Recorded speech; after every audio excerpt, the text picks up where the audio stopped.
It should share when we come into the session. We'll see. There we are. Okay. Hold on. All right, here we go. Welcome, everyone. Welcome to our third webinar on this Gender Action Plus webinar series, Let's Talk, Let's Act, Addressing Discrimination in Danish Higher Education. As you're all coming in, feel free to already use the chat to say hi and maybe share where you're calling in from, which country, which city, which university. So we have an idea who's in this online space with us, and then we will just wait for another minute or so until everyone is here. I can see the numbers are going up, so we're just going to wait another moment. And it's lovely to already read on the chat from where you're calling in and who's here with us.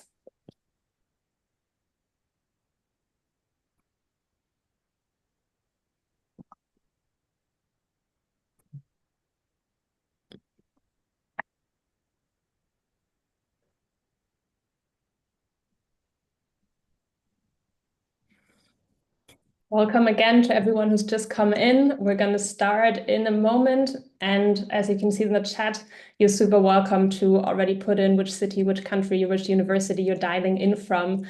So we have an idea who's here with us, and then I will get going in, let's say, 30 seconds.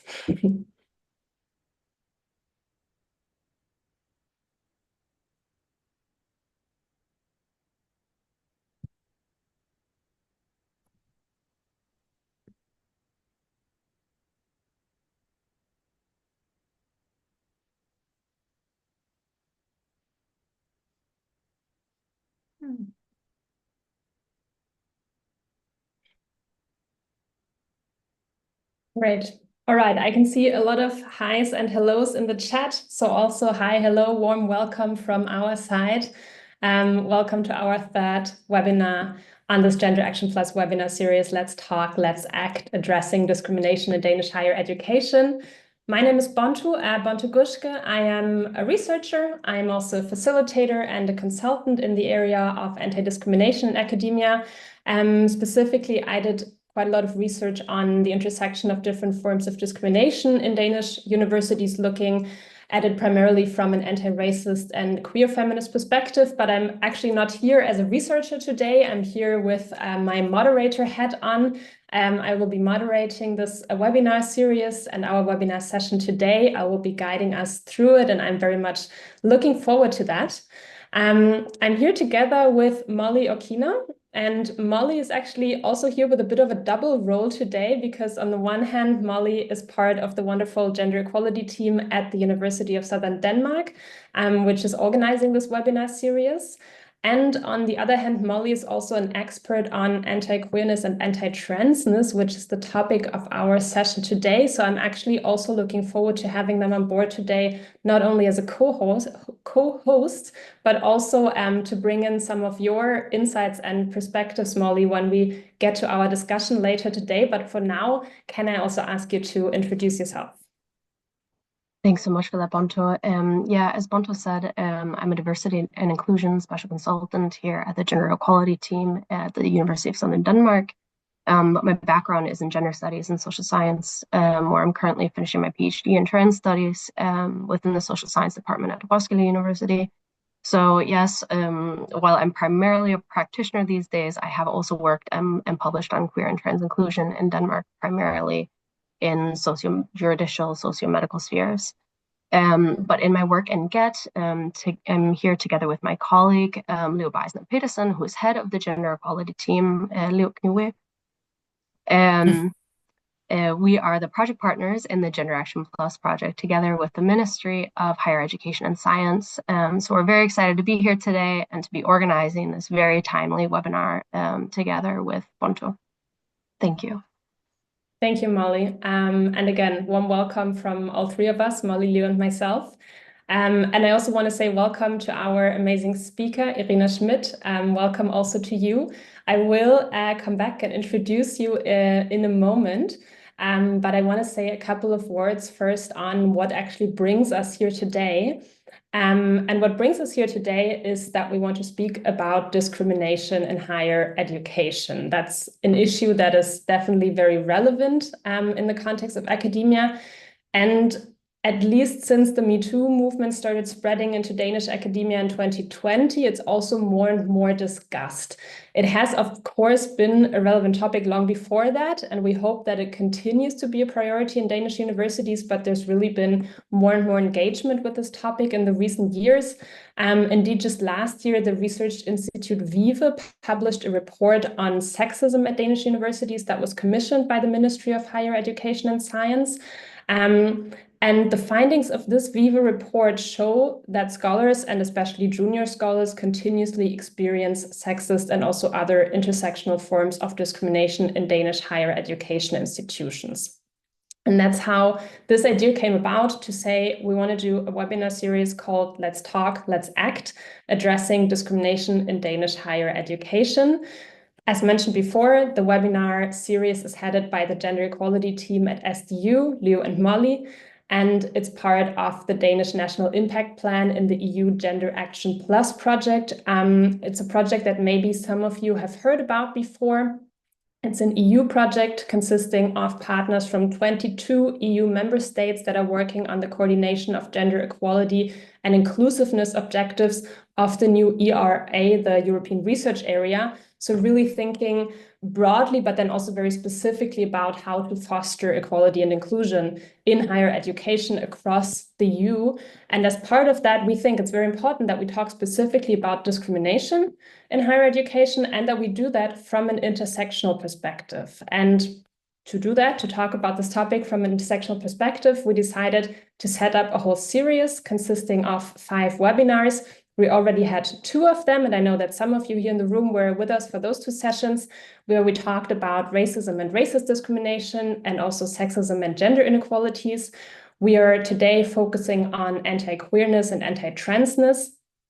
And then we will have 2 more sessions, the one next week on neurodiversity and ableism. And last but not least, in our final webinar, we'll look at the question of how to then implement meaningful and intersectional DEI work in universities.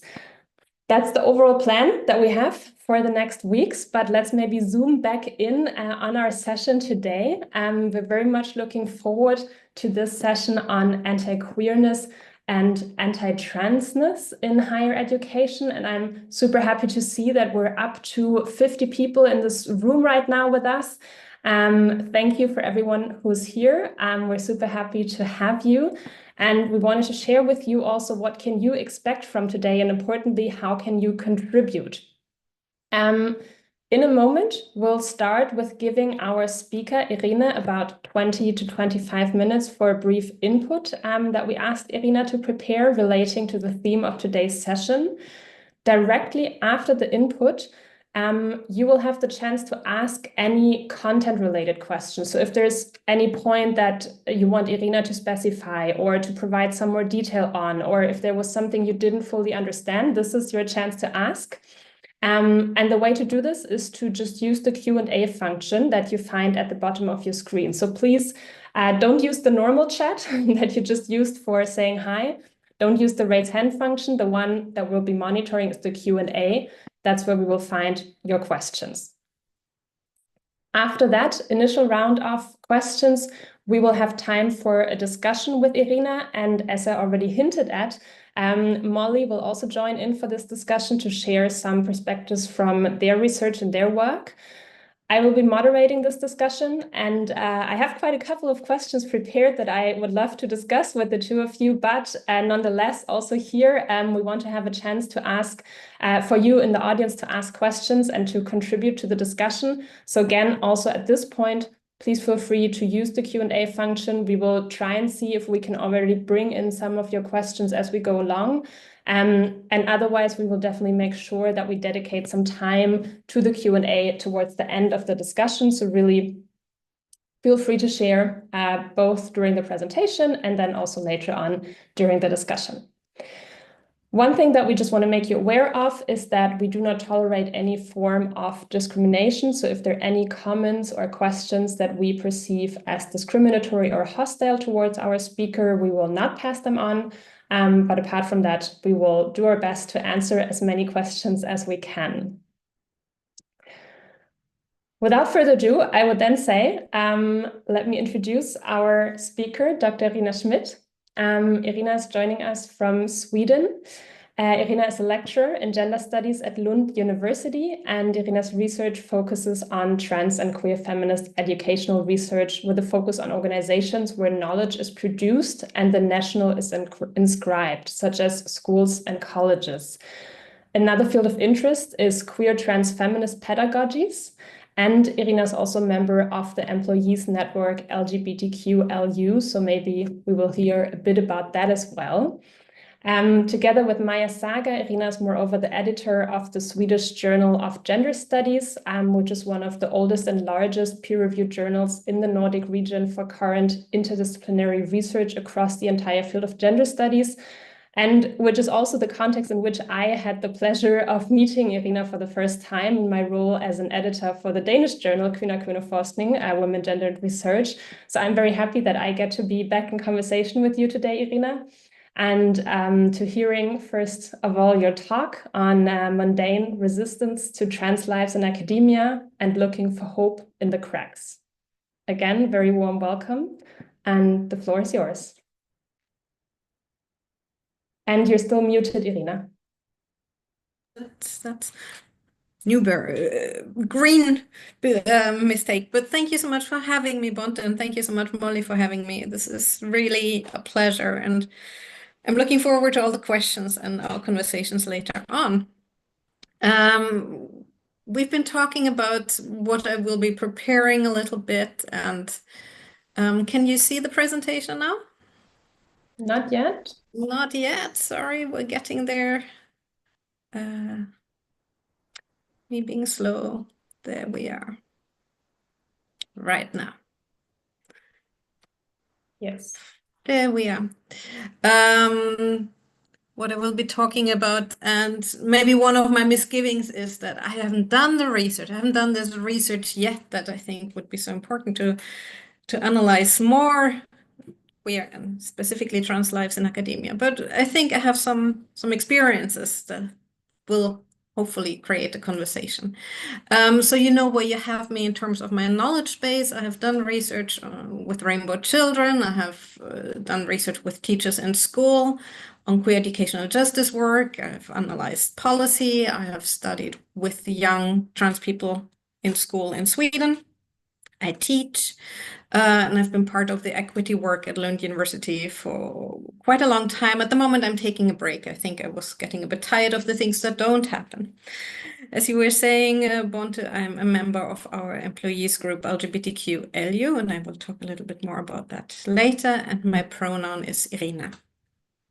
Yeah, how many things to say about me?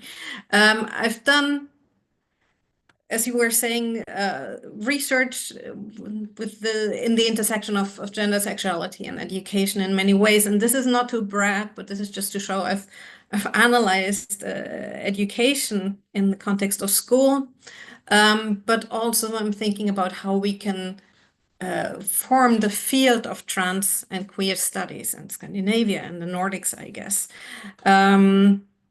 And this, I think, is part of the conversation we have, is we're not just here as employers and employees and students, we're there with the knowledges we create in different ways.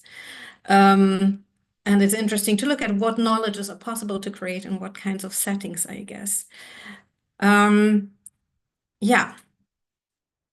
What I also want, and Bonte, you've been framing that beautifully already, and I think the whole seminar series, the way you laid it out, is fantastic. It's really a pleasure to be able to be part of that space. But I just want to reflect a bit who we are. I don't see you, the people out there in the space, but I just know from experience that in our spaces, we are always, some of us are queer or trans, non-binary, someone is intersex, some have experiences of racism, some have experiences of sexism in different ways. Some have worked or are working to afford studies, and others have support from relatives, a class issue. We can talk about abilities, non-normative abilities in many ways. Some of which are visible, so-called, and not, and what that means for us to be in spaces. We can talk about religion and how some of us are religious and while others are atheist, and everything in the middle and then around that. And then we talk about age differentials. And you mentioned intersectionality, and I will mention it throughout my little input. I think it's important. No, I know it's important that we talk about queerness and transness also in terms of intersectionality, not as a simple category. We come with all these experiences, and they shape how we are gendered in academia. So here's a little mind map of what I will be trying to do. I will explain briefly what I mean by trans and what I mean by gender, so that you know where you can disagree with me. Then I go on and this is very personal from my experience, but some of our elders, of my elders, the people who have come before us. And then I name some of these resistances, the walls and some cracks, these openings of hope, and maybe some ideas of how we think forward. So my idea of transgender is, or queer, and these terms to me going together, is formed by Leslie Feinberg, the US anti-capitalist Marxist queer trans activist, who formed so many ideas of how we think trans and transgender. And it's a broad term. It's a term that subverts the politics of separation. And I think that's important. It's just not we're nice, everyone is welcome, but it's a term to undermine the idea of categorization and exclusion through gender, through binary gender. And it can exclude transsexual, it can include genderqueer, and today we have the term non-binary, butch femme, all kinds of experiences that we embody that don't fit in the understanding of normal presentations of gender. And it has this fuzzy siblingship with queer. We've been very pedagogical about saying trans is about gender identity, queer is about sexuality. And I think we need to be careful about being too clear-cut there. Of course, sometimes we need to make these distinctions, and they are important in many levels, but also a way to separate us and a way to create too clear-cut analyses. And as I mentioned, it is an intersectional politics. It's an intersectional analysis for us scholars, but it's also an intersectional politics. Class and race have been part of how to think trans, I want to say, from the beginning, intellectually and politically. And I know this is analytically problematic to say we've been here forever, because of course, terminology changes, historical context changes. But I say this because, at least in the Swedish context, but also internationally, there's this discourse that this trans is a new phenomenon. We suddenly have so many young people who want to be trans, which is wrong on so many levels. It's really just historically wrong.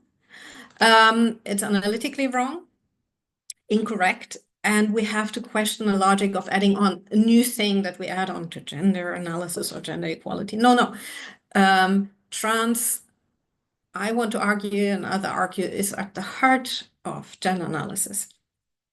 So, but definitely we're not a new group of super oversensitive students and colleagues. And I mentioned both, because especially in slightly older gender equality documentation, and I have seen this in Lund at my university, as soon as you talk about sexuality, that is something that students have and not employees. So students can be queer maybe, but once you grow up, you don't have to think about this anymore. So it's both students and colleagues we need to have in our thinking here. And yeah, for me, transgender analysis is part of gender analysis, and gender is an intersectional category. So here an image of the amazing Audre Lorde, who wrote, "There is no such thing as a single issue struggle because we do not live single issue lives." So we cannot analyze any form of discrimination without seeing its intersections, because we will never get good analysis. We will never get good ways to create change, I think, as well. We might have to focus sometimes, but we need an intersectional analysis. And you maybe don't expect that I talk about gender equality now, but I think it's interesting because especially in the Swedish setting, Denmark is a bit different, there's a very good understanding of how gender equality works, and everything else people get surprised and a bit stunted. So I'm talking about how gender works to open up that this affects all of us. We have good knowledge about sexism in general, and gender pay gaps, glass ceilings, glass elevators, sticky floors. This has been analyzed. We have the numbers as well.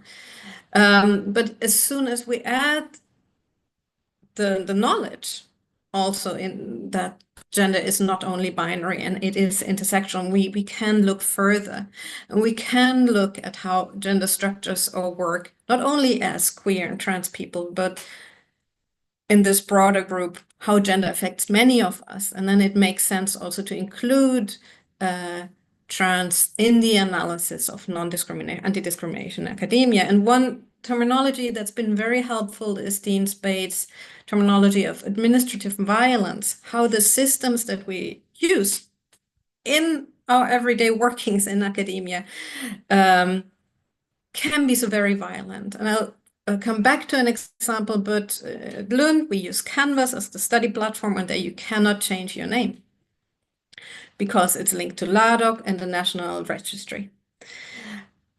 It's just a system, it's just administration, people will say, but it's really exclusionary and violent.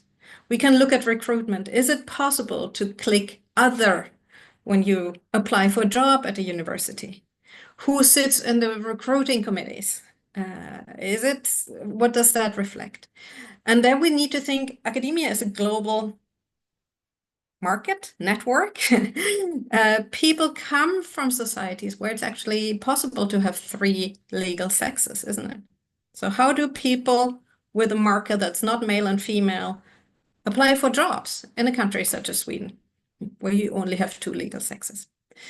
And then we can talk about the use of pronouns in classrooms and staff rooms and how this is formed by heteronormativity and cisnormativity. And I have images here of Dean Spade, and you will see that I have an unfair bias to scholars and colleagues from the US, unfortunately, but this has something about the field of who analyzes trans in academia and trans in systems. So Dean Spade on the upper image, and C. Nicolasso, the trans education scholar, on the lower image. So now I assume, I don't know, I assume that you're very knowledgeable, but I also want to make sure that we all sort of on the same page. So I want to lift the terminology of cisnormativity. And I quote my colleague Signe Brema, also from Sweden, who discusses, didn't invent the term, but discusses the terminology of cisnormativity, that's a person's genitals, general bodily materiality, legal sex, gender identity, gendered expression, sexual desire, ways of reproduction, parental status, kinship, and death point in the same direction through a life course along a straight line from birth to death. Others have also argued that this expected linearity is actually also grounded in racist understanding of humanness, and that we can talk about Judith Butler and who is considered a life worth living and mourning also. So are we considered full human beings? And that sounds dramatic, but I do think if we just open the newspapers a little bit, it's not dramatic at all.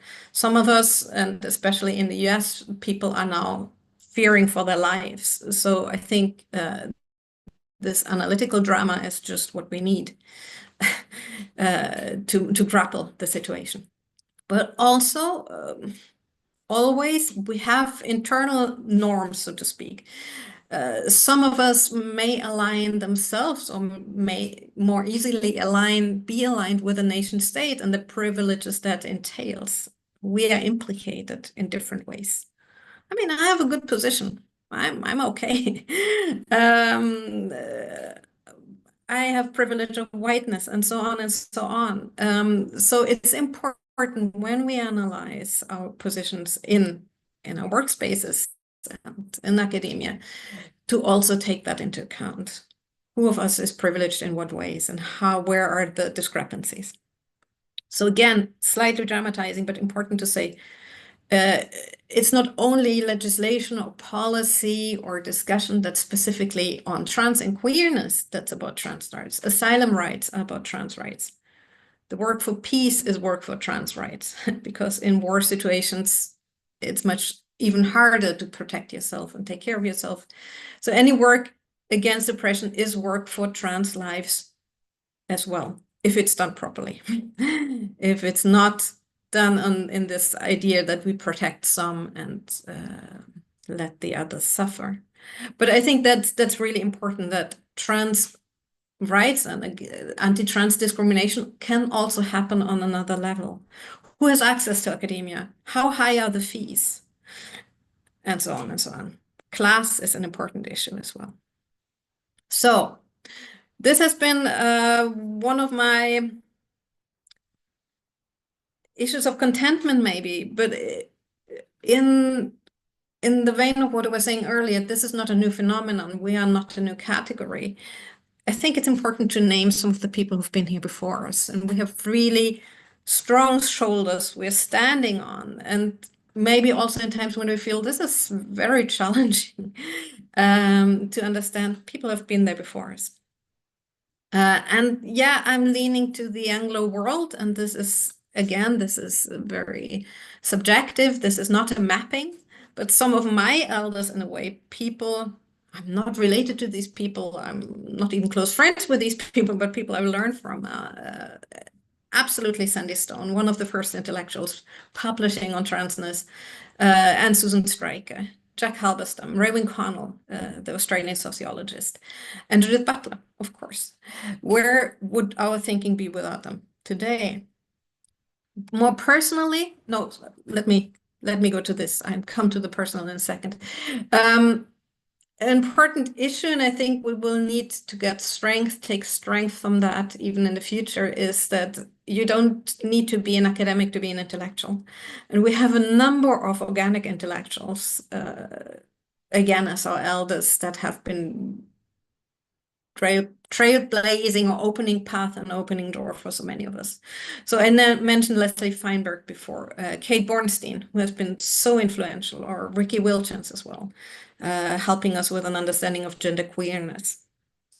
And yes, my biography, in a way, that I've been actually academically trained by colleague friends who introduced me to queer.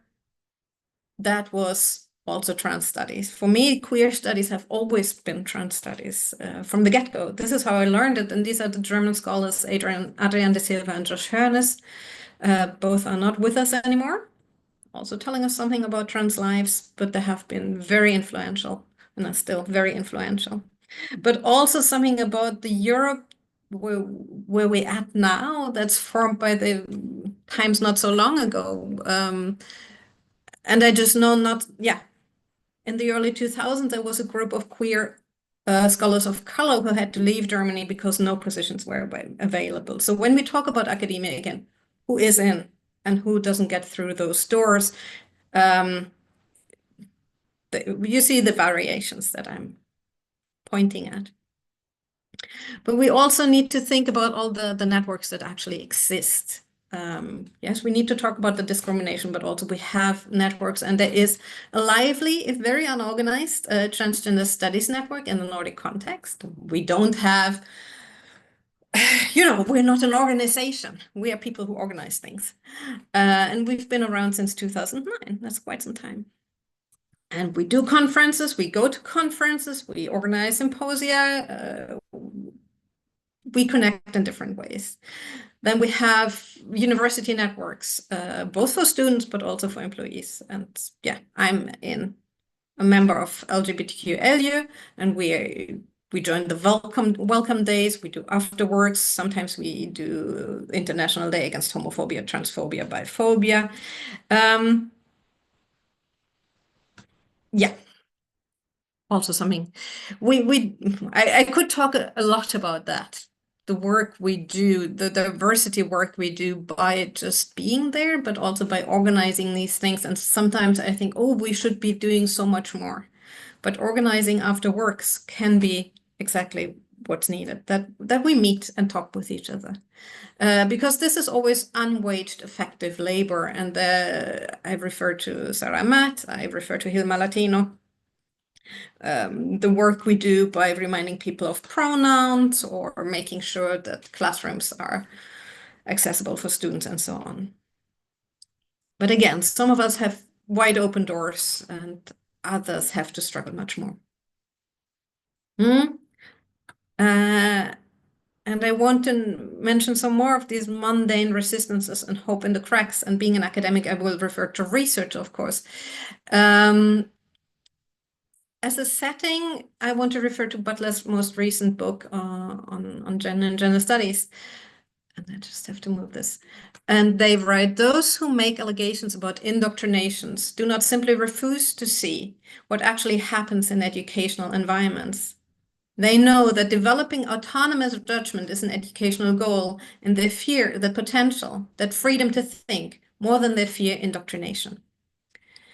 So yes, it's so obvious. We live in times of genocide, of scholasticide and accelerating oppression, also within and against academia.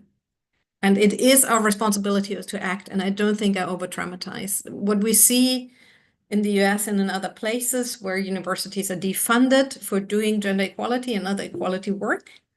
I don't think it's far-fetched that this is something I know Denmark, gender studies in Denmark really needed to struggle and work hard to do this kind of work. So it's not far-fetched that we need to think hard how we can maintain and expand the work we're doing.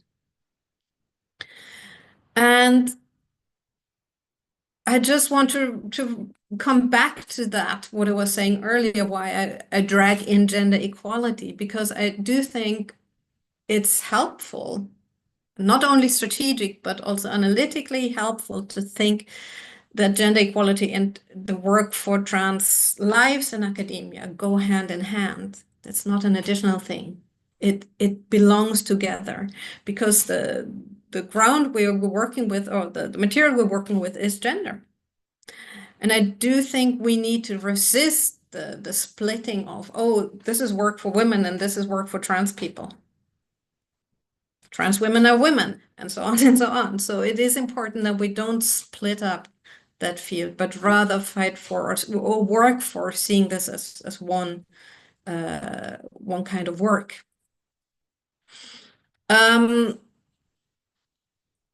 There is a recent report by the Swedish Agency for Work Environment Expertise that talks about how trans employees in general, so that's not only higher education, have both positive and negative workplace experience. And I think that's important. Yes, there is discrimination, but when done well, work can also be a space of, in a way, of rest or just normalcy, if this is what you're aiming for. But half of the participants in that study have experienced discrimination in the labor market. And that's a high number. That's a very high number. And there's also the broader LGBTQ group. There's more microaggressions. There is more discrimination, harassment, and mobbing than cis hetero peers experience. This is not surprising. It's important that it's part of this report. And again, they're bringing in intersectionality, and I'm really glad for that, because there's also saying, yes, we have all this discrimination, but it's not always that the queerness is what creates most discrimination.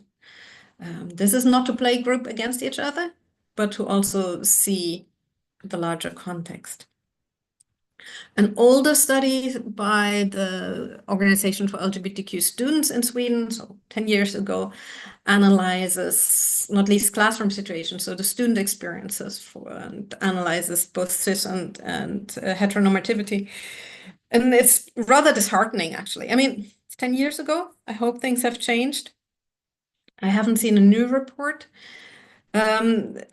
it's very interesting because it has a lot of classroom details. So I think this is an interesting, if you read Swedish, this is an interesting study to read. We've also seen or 2 years ago, one of the unions, university unions, point out that the universities don't educate about LGBTQ questions. So the information isn't spread, which is a problem. This is just, it may be a bit problematic, but I would just want to highlight that there is, what we're discussing here now is actually a field of research.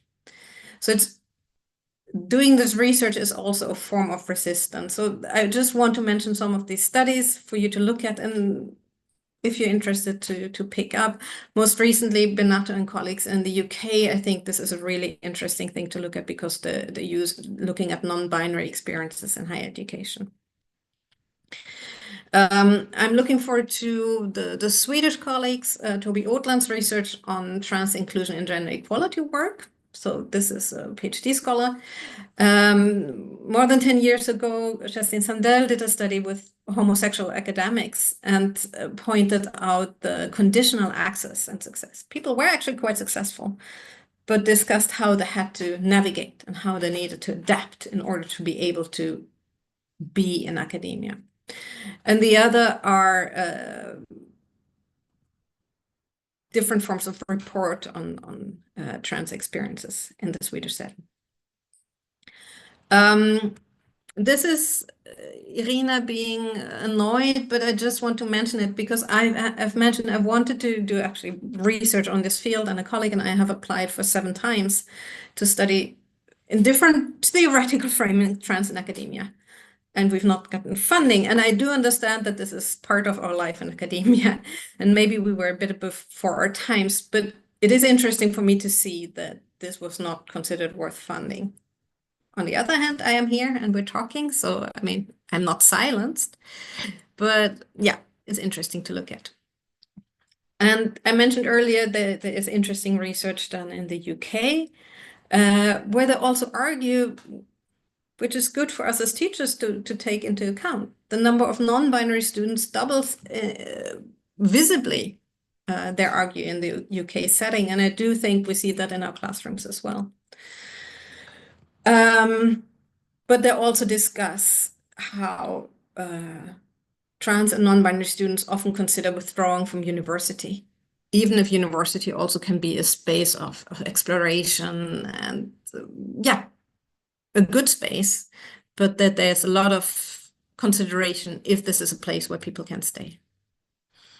And the study by Benato and colleagues, which I mentioned earlier, I think is really interesting because it goes into so much details. And I think it's one of the first to actually understand non-binary experiences in academia and how we need to adapt our policies, because we might be thinking trans in a certain way, but we don't open up for non-binary experiences. So I'm almost getting there. I know time is running out, Ponto. I mentioned earlier our study platform, Canvas. And even before we got Canvas, LGBTQIA informed university leadership that for any new platform, we needed to make sure that it's possible to change your name as a student. This still hasn't happened. We've had Canvas for many years. Our leadership argues that it would create a legal disconnect between the university databases and the National Registry, that students would maybe choose weird names, pizza maybe, and people could instead just simply apply for a legal name change. And I put simply in quotation marks because life never necessarily is so simple. And it's not for me as a teacher, I would argue, to tell people how to organize their lives. So this is the argument. We actually got a report from university leadership why it's not possible to make these adaptations. Other universities in Sweden find ways to do it. And Canvas actually has a plug to make that possible. So it would be technically possible, but my university doesn't want to do it. This is a conversation we need to keep up because it's not logical. They make it sound logical, but it's not logical, and they choose to discriminate some of our students. So different ways, I think, how we can bring this into our everyday lives. And I hope to hear from you how you do it. For me, it's important that it's not only about the social interaction part, but that it's really also part of the knowledge production. So gender is more than a binary. Whatever we teach, whatever we research, that we take this into account. Then we can talk about pronouns, of course, and learn the vocabulary of gender transgression also. We can teach research methods in a way that is trans inclusive. And there's quite a literature there. So this is really just some links. We can argue for, I don't know how toilets are organized in endangered universities, but not to have gender toilets, which can be actually an important issue for people and is really important both for mental and physical health. Finally, I want to send this out. Nicholas Clarkson wrote, I think the central question for feminist pedagogy is not what's wrong with these students, but rather what skills are they seeking the language to ask for us for? After all, they can't learn effectively if most of their attempts to name themselves or express their feelings are met with resistance and dismissal. So thank you so much for your patience. I know I went over time, embarrassingly, but I'm looking forward to all your questions and the conversation. Thank you so much, Irina, and thank you for taking that time. I think it was super important. I'm going to have a look in the Q&A in the moment to see if we already have any content-related questions. So if you have any, feel free to put them in the Q&A right now. But yeah, Irina, I just wanted to thank you really for providing this input and really giving us, I think, a really good basis for our discussion, also providing some knowledge on some of the terminologies, etc. And then at the same time, some really concrete examples, both of how does anti-queerness and anti-transness manifest in higher education, but also what has been done, what can we do. So we're going to come back at both of that in our discussion. But yes, let me have a look. And we actually have a question that came in the Q&A that I would like to pose to you. And the question is about the definition of cisgender. So could you spend some more time on the definition of cisgender?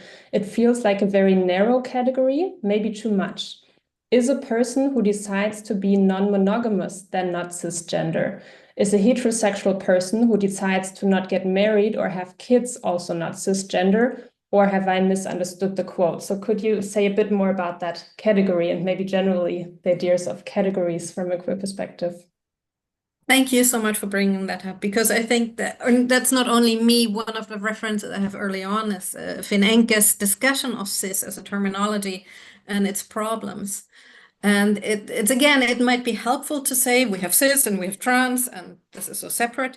But as you are saying in this comment, these are porous categories and they need to be, and I hope to keep them porous, because creating new binaries, cis-trans, just enforces the categories. I think what with Bremer's quote there, the terminal, and this is not cisgender, but cisnormativity. So it's not the individual person. You're a cis person, and therefore you're this, that, and the other. But the norms that we experience in our societies that say this is how you should best organize your life, or this is what a life looks like. And it's not that someone gives us a book and tells us do this, that, and the other. This is what societies are formed by. And many of us don't adhere to these norms. And we feel when we sort of push against the boundaries of norms that people, get this look or say this is not okay, or, oh, really? All these responses that by your question, I think you also experience. So for me, it's an analytical category to understand how these norms work, how privilege works. That's the other side, because the one end of the norms is the violence that we experience when we don't fit in somehow. The other is how privilege works, how life is easy when we do this, when we fit into this kind of form. And And that's not to say that we don't, I mean, people who live in cis norms also have, you know, sorrows and heartaches and difficulties in life, but they will maybe work differently than for a person who is trans and also needs to navigate, not experience street violence every day for being trans. So it's about the norms rather than creating new categories, if that makes sense. And I'm happy for a follow-up question if I'm just confusing more. No, thank you. And I can see also in the chat a person saying, thank you for the clarification. It makes perfect sense. And yeah, fully agree. I also picked up on what you were saying earlier of queer and trans as undermining the idea of gender as strictly categorized. And then at the same time, as you were saying now, still being able to point at those norms and to see what they do. Thank you, Irina. I have one more question at this point, because you also about a concept that you mentioned, administrative violence. Yeah. Could you unfold a bit more what that entails? Yeah, following Dean Spade, administrative violence is when we have structures, norms, databases, systems that look neutral, universal, but effectively exclude some of us. And for me, Canvas at the moment is one example, but the other is the Swedish setting and my brain, but I think Denmark as well. We only have 2 legal sexes. That's an administrative category. That's not a biological fact or an experiential fact. That's a legal category, that's all. And this legal category says that you're only really valid as a person if you're one of the other. Everyone else is sort of, well, more or less invalid through that category. No one has to go to our door and tell us. But every time we want to, you know, do something in relationship with the state where we have to click this category, we know, okay, we're not really wanted. So this is administrative violence. And I remember, again, an example by Leslie Feinberg, who was talking about ID documentation and who will be suffering from not having correct ID. And that is people who have immigrated and are illegalized through immigration, who don't have documentation saying I'm allowed to be here, and trans people who've not been able to have the documentation that reflects their lives. And that was a conversation Feinberg was having in the 90s.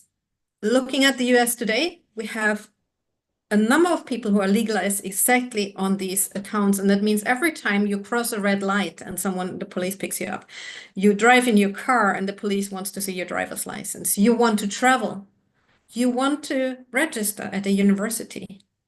You will be punished. You will be illegalized. In some states of the United States, you will be criminalized and put into prison for not having documentation that matches your lives. That's administrative violence. It doesn't have to be so lethal. It can be the small things in every day, but even those make your life very hard. It's a very interesting category. The book where Spade writes about is called Normal Life.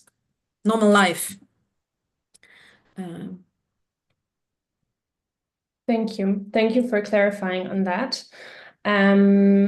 I can see that we have another question, but I will actually take this one into the discussion because it relates a little bit to what we're also going to discuss on. So I would say let's move into this part. We have a good basis for it now, I think. And maybe, Irina, I'll ask you to stop sharing so we can see each other on the bigger screen again. Yeah. Oh. Thank you. Wonderful. And as I said, Molly, I would also really like to invite you into this discussion as you're also doing research on queer and trans issues in Denmark. So I have some questions and I will just post them to both of you, I think, because I think it would be very relevant to hear from both Molly and Irina. And I would like to start actually with a question that it relates a bit to the 2 sessions we've already had, where we talked about sexism and racism in higher education. Irina, you also already made that connection to sexism and gender equality work. Because what the Viva report, for example, shows that I mentioned earlier is that bisexual and homosexual people experience higher rates of sexual harassment. And the EU-wide UNICEF study that our speaker Anke Lipinski presented last week shows that it's actually not cis women who are most affected by sexist discrimination and harassment, as we so often think, but it's non-binary people who are most at risk. And nonetheless, I think we commonly speak about gender equality in a very binary way and with a focus on cis women. So there seems to be some silences or unspeakabilities, as Ea Utoft called it last week, around some forms of discrimination. And I was wondering, and maybe I'll start with you, Irina, and your work, do you also see issues of certain unspeakabilities, so this unwillingness to speak about and really address issues around queerphobia or transphobia in higher education? You're muted, Irina. I'm sorry. See, this is where I really would like to have the research. But yeah, from my example from Canvas and these conversations, I feel this is something that's considered less important, that's relegated to the sidelines, that's not centered or not included in the discussions of gender equality in higher educations as I see it. I can just, and this is not higher education, so it's risky, but I was at a conference by the school agency for school in Sweden last fall about gender equality. And I had a session on trans, but it was really, it seemed that I needed to be that wedge in that space to bring in a non-binary thinking of gender into the conversation of gender equality. I mean, it depends who you ask, but I would agree. Yes, it's considered a minority issue. Yeah. So, and also beyond higher education, as I hear you, so not only in that context, but generally speaking, do you have any ideas on how come that even when we speak about gender equality, we still do not talk about these issues? I think partly, especially in the Swedish setting, that there's been this amazing work on gender equality that has been there for decades now, and it's very well established, and there is an understanding of what we mean by it. We mean by it we're in a gender equal setting when it's a 40-60% of people, for example, and we talk about income and we talk about recruitment. We know how to think that. We have structures to think it. And then we have gender mainstreaming. We also know how to do that. We have sort of the lists to tick off. And that is clearly linked to the legislation of, two sexes. So it creates an ambivalence, a confusion, and we know confusion takes time and makes uncomfortable. And I'm not saying that people are unwilling, but it would need more thinking. And FSL, the Swedish National Organization for LGBTQ rights, has actually had a program or even a small publication of gender equality and transness, trans inclusion, but I haven't seen it really flying. Maybe it's because I don't see it, and amazing thing is happening in other places where I don't look. But I think because it's so clearly established, and of course we have a right-wing government, and with a supporting party that's very clearly anti-trans, and we had a strong wave a few years ago of anti-trans so-called feminism that's been very effective to limit actually access to support for under 18 people, minors. So there has been a strong work for gender equality. There has been amazing work for trans rights.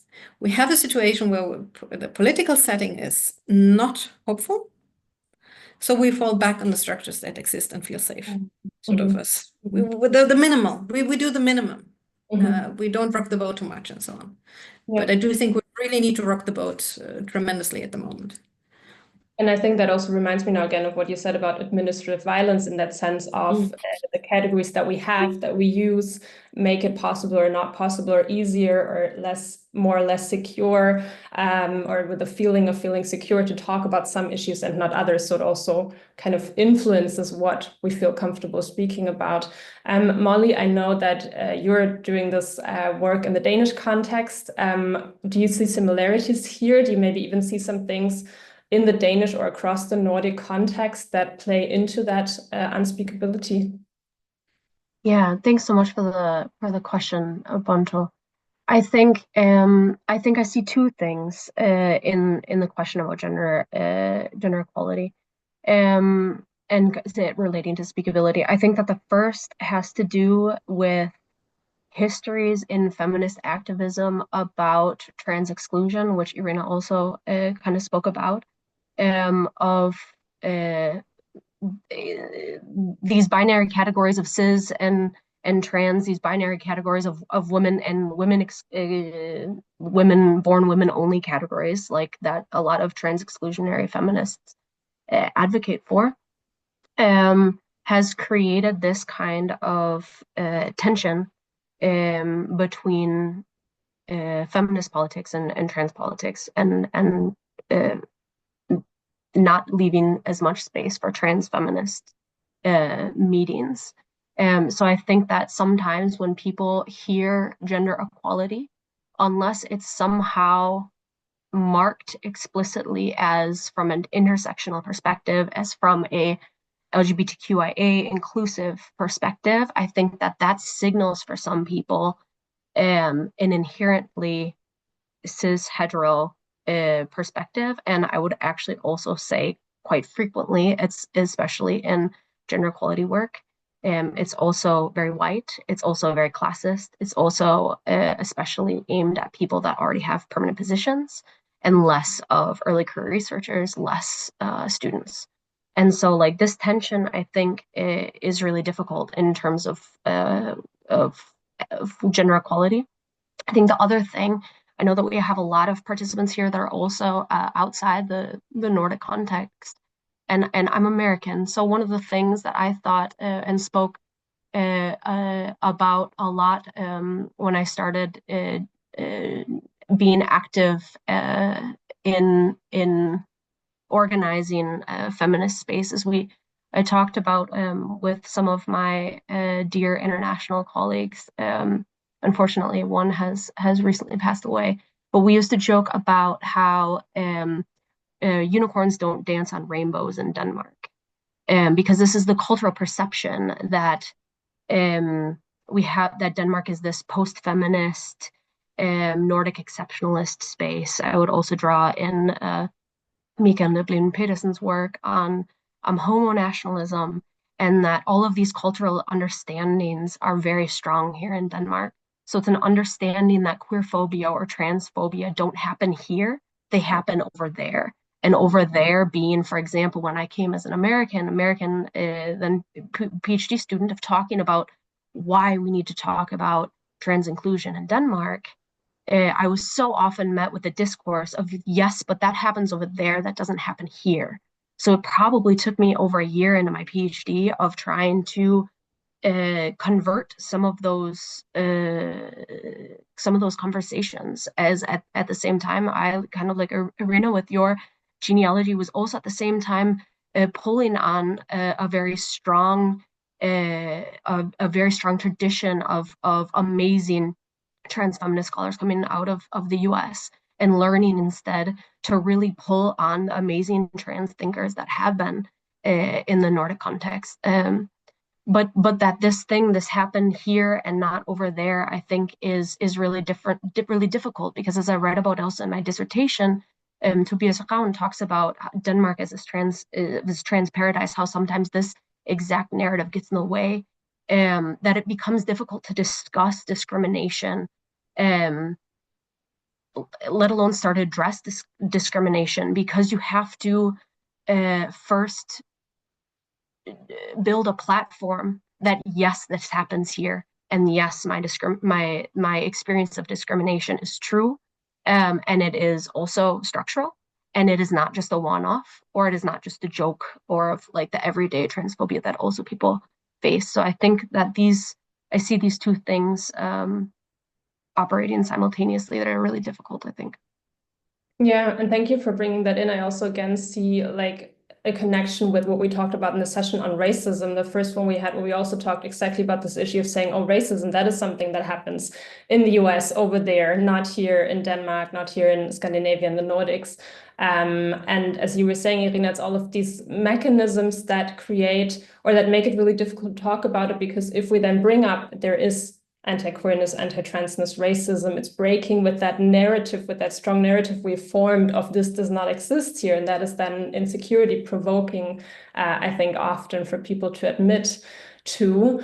And at the same time, we would or could think, well, but then higher education, universities, is that not the setting where kind of like, at least here, we can have more of these conversations, or at least here we can have a space where we create data, where research is being produced that shows this discrimination does exist, it is real, it is not just my personal overreacting or anything like that. Would you say, Irina, in your experience, that universities are places where more of this is possible, or, as we also talked about in some webinars, that there's actually structures within universities that make it particularly hard sometimes to address these issues? Again, I wish I would have more research knowledge on this. I do think that universities, and this is maybe, why I want to work in academia, because it is a very hard structure on so many levels, but it's also a space where we discuss and where we can create new possibilities also on how to create knowledge and how to interact with that knowledge and with each other. This is very anecdotal evidence, but I do think it depends on the field. And I'm not even saying that gender studies is the best field. Some trans scholars find actually gender studies a difficult field to embody, to be in.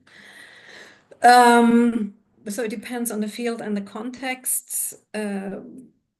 Also how much we just yesterday had a very interesting seminar, my units with a trans scholar, and how much you pass, how much you confront people, and so on and so on. So I don't think we can have the straightforward, it's better or worse, unfortunately, but it depends on the factors of where you are in the hierarchies, how dependent you are on others. And I have from this LGBTQIA network, there was one colleague, and or two stories that really stuck with me.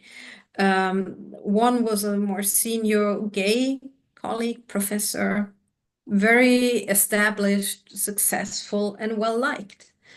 And at some point, his superior asked him, but you're fine here or something. And then he said, and that was when he was retiring, yes, but you never asked me about my home life. You never asked me. In all my years at university, everybody talks about their family.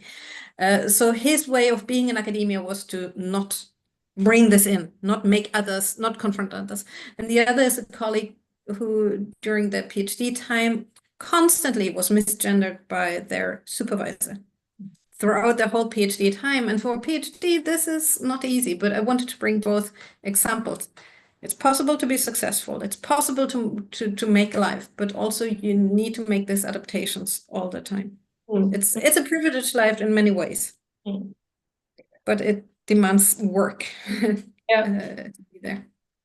And maybe I can pick up on that, and we can try to be maybe really concrete and precise. As you said, it needs work, and there is possibility or openings for that kind of work to happen. And also, and I found that point really important in your presentation, to say this is not a new struggle.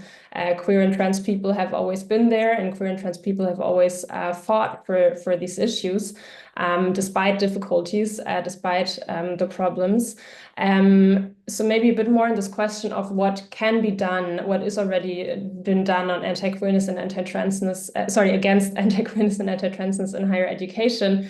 You mentioned the LGBTQ staff network. You also mentioned the trans inclusion in Canvas and other stuff in your teaching. That was also a question actually that came through the chat, of asking you to elaborate a bit on the actions in the classroom setting that you recommend to teachers. So do you have some specific examples for us of what can be done, what is maybe already being done and could be done in other contexts as well.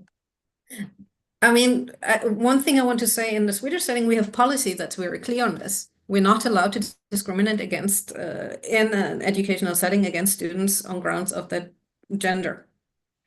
So we have legislative backing still yet. We'll see where that goes, but we have it, and I think that's something we can use. We are within our job description demands that we work against discrimination. Again, partly it depends on the field. One thing I do is I state my own pronoun. In a way that works better because my pronoun is not the classical pronoun, so I'm not stating a privilege. I'm always going around with a bit of rainbow on my backpack, on my mug, these kind of issues. And then it's part of my field. I'm a gender studies scholar, so I theorize. And for me, that is important to make it part of knowledge production, not only of the social. I failed also in many times, I enthusiastically introduced pronoun rounds, and that went so wrong. Pronoun rounds are not a good idea for first week groups who don't know each other and where people maybe feel forced to out themselves and so on. But I open up for the possibility that there's more than two ways of using pronouns, for example. And that little thing we had in the beginning when I was talking who we are in the space, I use that when I have a new group. It's maybe very simplified, but it's a way to say this is in the room. If we know it or not, and I don't need to know it, people don't need to come to me. I don't make people out themselves, but it's a possibility. But maybe Molly, you have experiences and suggestions on how you. Yeah, I think mine speak very well to yours, Irina, and I think definitely I think positionality was something I used very strongly when I was teaching, and being out and proud and being like, how can you and showing especially students, because I think it's so important for students to see adults that are queer and trans and living lives. It sounds radical, but it is radical. Yeah. But I think that the visibility of things, I definitely think that pronouns, having pronouns in email signatures is a good way of showing allyship. And definitely, Irina, also I think what you're also saying is important on pronoun rounds, and they're not a tool to be used in every setting necessarily. But I think just introducing your own pronouns, for example, in a teaching space or in a presentation space, helps a lot. Letting some trans and non-binary people, the people in the room, also breathe. Of being like, okay, there are also people like me here. There are also people that are aware, that have this language, that are able to talk about these issues. I think I also think I was watching the other day a wonderful interview, and unfortunately it's in Danish. So for the Danish speakers in the room, or the Swedish or Nordic speakers in the room, trans scholar Måns Bissenbach had a fantastic interview the other day on new tellings of transness, and it was in a series that Copenhagen University has been doing. But Måns was talking about his research and talking about, he was speaking, he does work on trans literature, but he was specifically speaking about curiosity in part of the interview, and what kinds are respectful, or what kinds are also useful. And it resonated with me and reminded me of an article that Tobias Raun, who's also a prominent trans scholar in the Danish context, has a fantastic article about respectful curiosity and feminist research, and that's back from 2014. But exactly of how do you respectfully engage with trans and non-binary people? How do you respectfully engage with issues that impact us, and that not taking a cis framing in terms of curiosity, which can sometimes be like this repetition of violence, and also not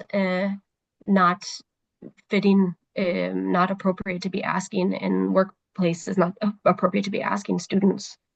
So I think like for allies as well, I mean, just taking time and listening to Muntz's the wonderful interview, educating yourself reading, I think also is incredibly important. I think now like we're moving more into my practitioner work, for the people that are sitting in HR and sitting with the policies of looking, for example, at gender neutral language and policies, making sure that it's in place, making sure that, for example, I remember when I went on parental leave from my previous university, that there was mother and father on all of the parental leave forms.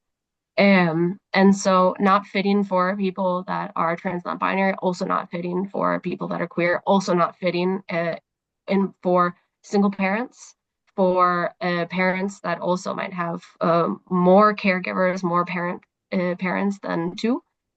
So also I think it's important to say that, and that's really the frame that we try to work with at SDU here, of also making sure that that most often the most inclusive way forward is actually not most inclusive only for the silo categories, but it's actually most inclusive for everyone. So really sitting with those policies and making sure that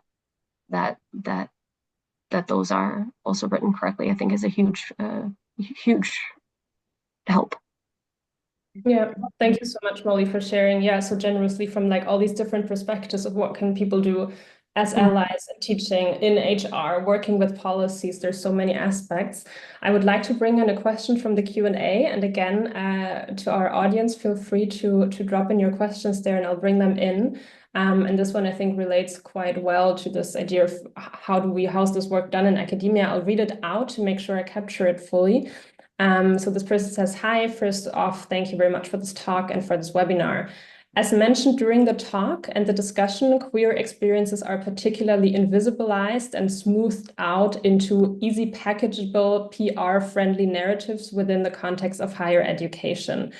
How much is this linked to the recent trend in academia that requires the workspaces and the research conducted to be productive, quote unquote, and values creating, quote unquote? It seems that one cannot be openly queer without it being considered as unprofessional, as if any expression of one's queerness were incompatible with what is asked from us as workers. Thank you. Molly, you just hop in, or do you want to respond first? Yeah, I can. I mean, my think mind is. yeah, totally okay. I think it's a really important question. How much is it linked to the recent trend in academia that requires the workspaces and the research conducted to be productive and value creating? I think it's such an important question. And it's really difficult when all of these things, and also to some extent, and that is also the critique of DEI or gender equality being appropriated within the neoliberal university, exactly. Being all work having to be productive and value creating. I think it's difficult. I think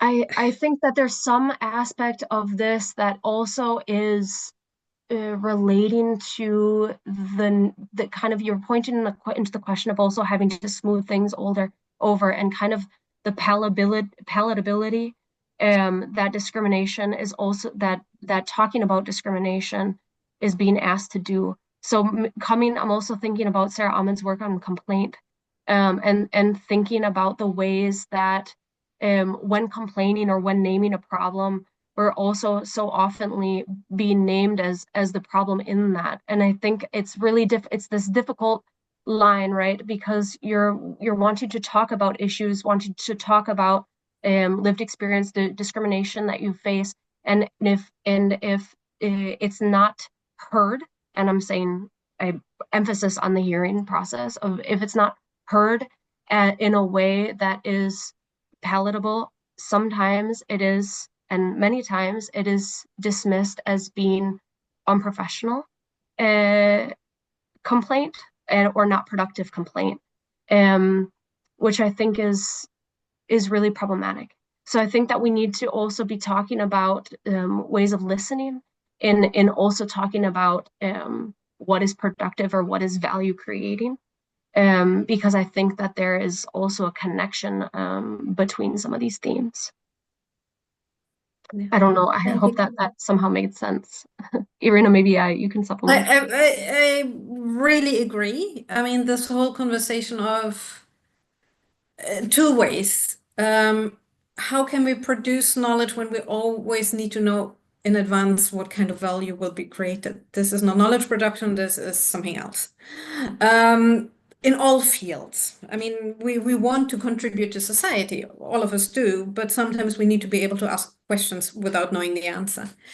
So it's problematic on the much more basic level, even than talking about discrimination, this whole turbo neoliberalization we're at the moment. But also, I do think that we will see, and this is why your question is so important, that this will be used against all kinds of equity work in the future, to say this is using, if you have so much time writing a complaint letter, maybe you should teach more.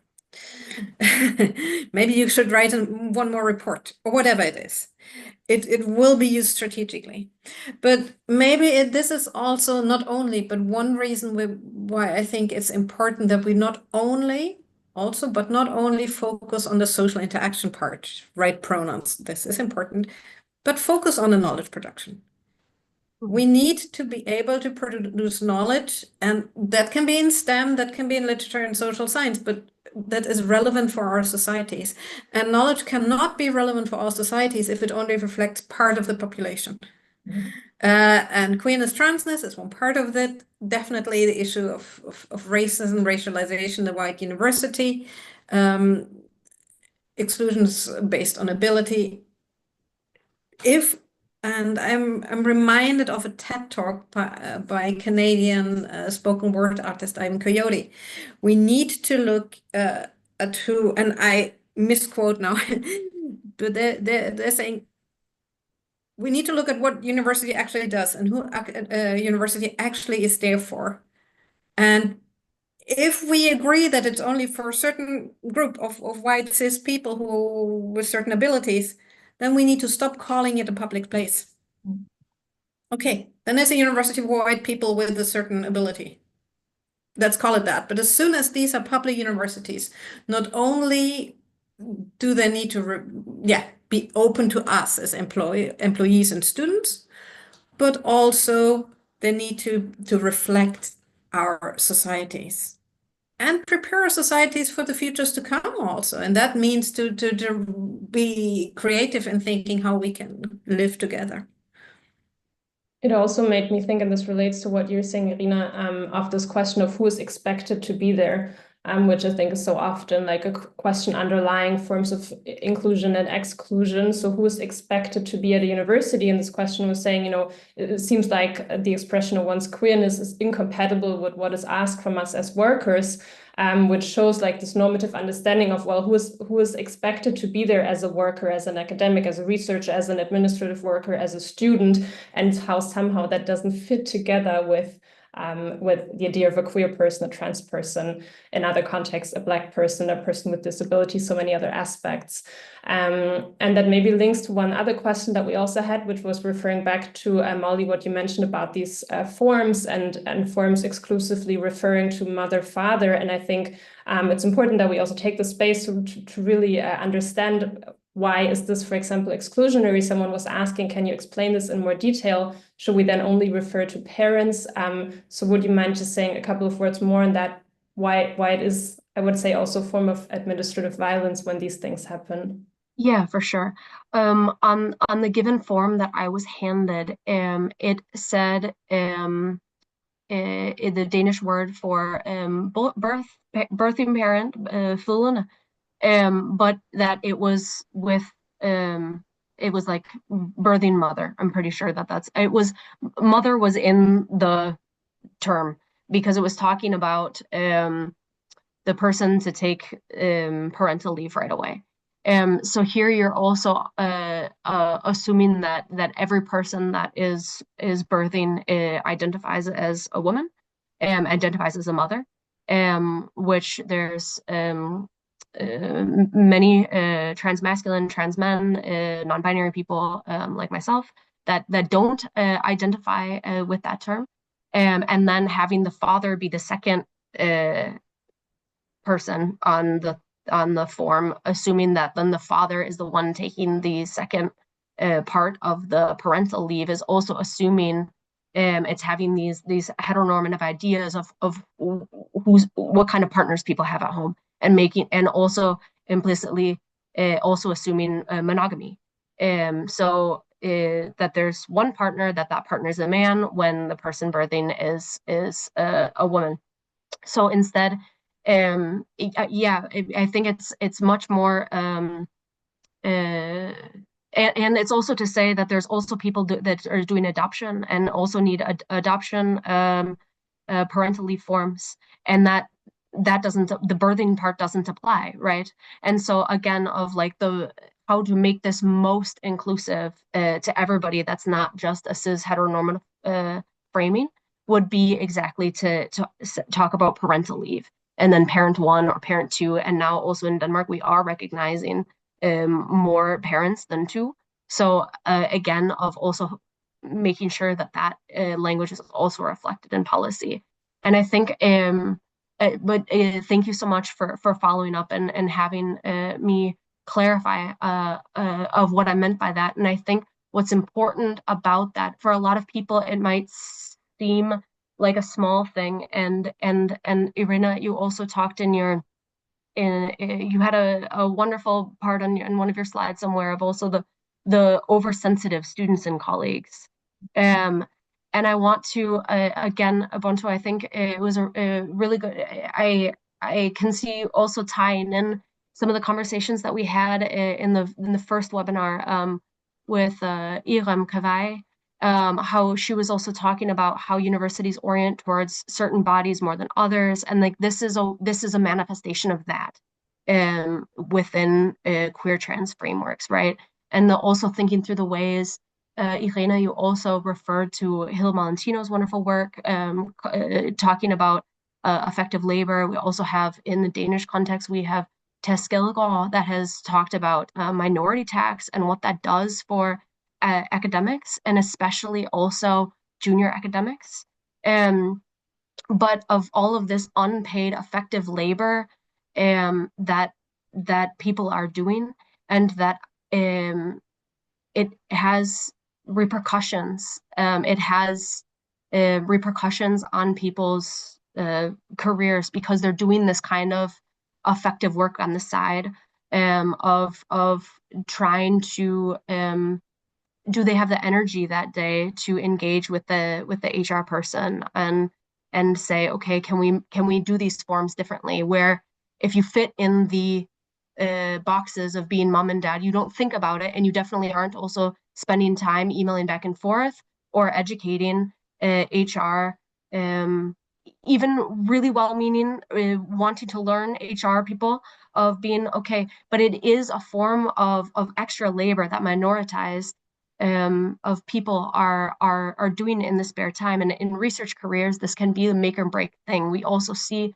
a lot of minoritized researchers, queer, trans included. And I definitely was a case for me when I was a PhD student, of also the mentoring of taking other younger LGBTQIA students or people under their wing, of being like, yes, okay, academia is hard sometimes, and you do meet these walls, these brick walls, speaking with Sarah Ahmed, and how do you navigate these spaces, exactly what you're saying, Bonto, of being these spaces that are oriented towards and constructed for some bodies more than others, that some bodies feel friction in the university, some people feel walls in the university, some people feel I don't belong here, I don't see myself here represented, I don't see myself here being included in forms on Canvas, in teaching, and pronoun usage, and that these things matter actually quite a great deal. Absolutely. And it also, for me, it just made me think of what you were saying with it might seem small to some, but it actually makes a huge difference. And it takes away, if the form just has more options, it takes away that extra burden of having to go there and having to ask for it and having to argue for it. And sometimes that makes a huge difference. And it made me think of this debate also around what is actual helpful, useful long-term change and what is just pink washing or window dressing. So there is this debate of saying, some companies or maybe universities, they're just dressing themselves with pride flags during Pride Week, but then they do not really follow up on anything the rest of the year. Well, on the other side, people saying, well, but that visibility is also really important. So it's not really about, is it a small act or a big act? But in a sense, maybe as I would hear now, also it's about commitment and consistency and actually doing that kind of work in all the small ways and all the big ways. So maybe one last question from me would be, how do you see this also looking at the current global situation that Irina, you also mentioned, where we're seeing even more backlash, even more resistance to diversity issues, to queer struggles, trans struggles. I think this question of who's going to be committed and consistent in their work is becoming more and more important again. How do we make sure that what we fought for so far is not being lost, or that it's not just a form of pinkwashing or window dressing? Or would you actually say, well, we've always had backlash and struggles. This is how we do this kind of work. I think on a bad day, this is where we have to remind ourselves of. It's never been smooth sailing. It's never been super easy. On the other hand, we are here and we have this conversation, and I don't know. I mean, the examples around the world tell us it can go very, very, very fast. Yeah. So maybe it's a good time to look around and see, where are my allies? Where are the friends? Where are the structures? Where are the laws? Where is the policy that I can work with? What are the unions doing? I don't hear them loudly. It would be lovely to hear the unions around and say, to be there and stand up and say, this is nothing we debate. This is our glittery pink line we don't cross. So I think not to panic, because as you say, it's never been super easy, and but to look around and see who's there, and also to be kind to ourselves in a way. And this was, my network, we are not super active, and I can get frustrated with myself. Why aren't we doing all these things? Yeah, but we also need to do this academic work that gets more pressured all the time. We want to be good teachers and so on, and we need to not get sick. So I think to both not give up, because that would let them win, and I wouldn't like that. To find your friends, in what kinds of networks that is, in different forms, can be very unorganized. But also to make sure there's time for muffins and rest and listening to good podcasts with Mons. And Molly, what are your best ideas for? I think it reminds me of something that Doyen also brought up in the first session on allyship. And that allyship is not a checkbox exercise. It's not something you show one time and then you're an ally and that work is done. But I think for all of us, because I think, Irina, the slide you also showed in the beginning of someone in this room is queer and trans, some of this room is intersex, someone in this room has migrant background, different class backgrounds, all of these things. I think that we can all be better allies to each other, but that this requires constant attention and constant work. That we don't, and I think that is the what I see is one of the main critiques of the pinkwashing thing, right? And we have one Pride Day where we all fly wonderful pride flags, and I will say I love all the wonderful pride bags, so I'm also a sucker for it. But but it's not enough. It's about this every day in and out, and I think one of our wonderful colleagues in the Inspire project was also talking about the getting your hands dirty and doing the everyday practitioner work of how do we change organizations, and it's exhausting, and it's every day, and it's in day out.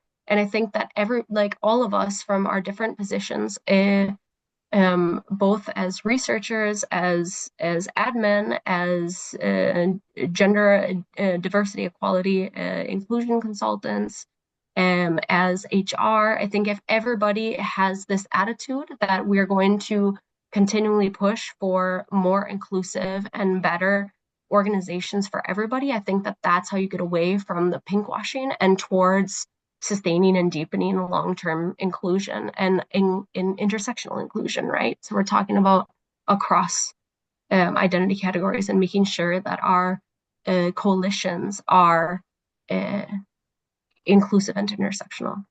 Yeah.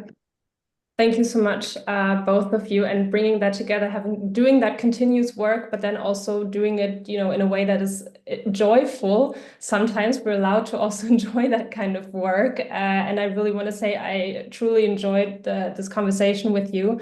Thank you so much, Irina, both for what you shared in the presentation, but also what you shared with us in the discussion now. And thank you so much, Molly, for jumping in also in this double role and sharing from your perspective and from your research and your work. Thank you also to our audience and for bringing in all your questions and comments that we integrated throughout the conversation. We will have some more of these conversations, and it's really cool to see that some of you have really been here from the beginning, following through the whole series. You're all very warmly invited to our next session of this webinar series. The next one's going to be next week, Thursday, 27th of March, 2:30 p.m. Central European Time, where we will focus on ableism and neurodiversity in higher education. We will be joined by Olivia Dale, who is a PhD fellow at the University of Copenhagen, and Olivia will give an input called From Outsiders to Crip Theory. And then we'll have also Dr. Antonius Kignidis, who's a lecturer at the University of Sheffield in the UK, who'll speak about anti-ableist pedagogies and research cultures in higher education. So I think I already see some red threads also going from our conversation into the next one. I'm very much looking forward to that. I hope that many of you will join us again. And yeah, again, huge thank you, Irina. Thank you, Molly and Leo. Thank you, everyone, and goodbye. Thanks so much. Thank you. Bye-bye.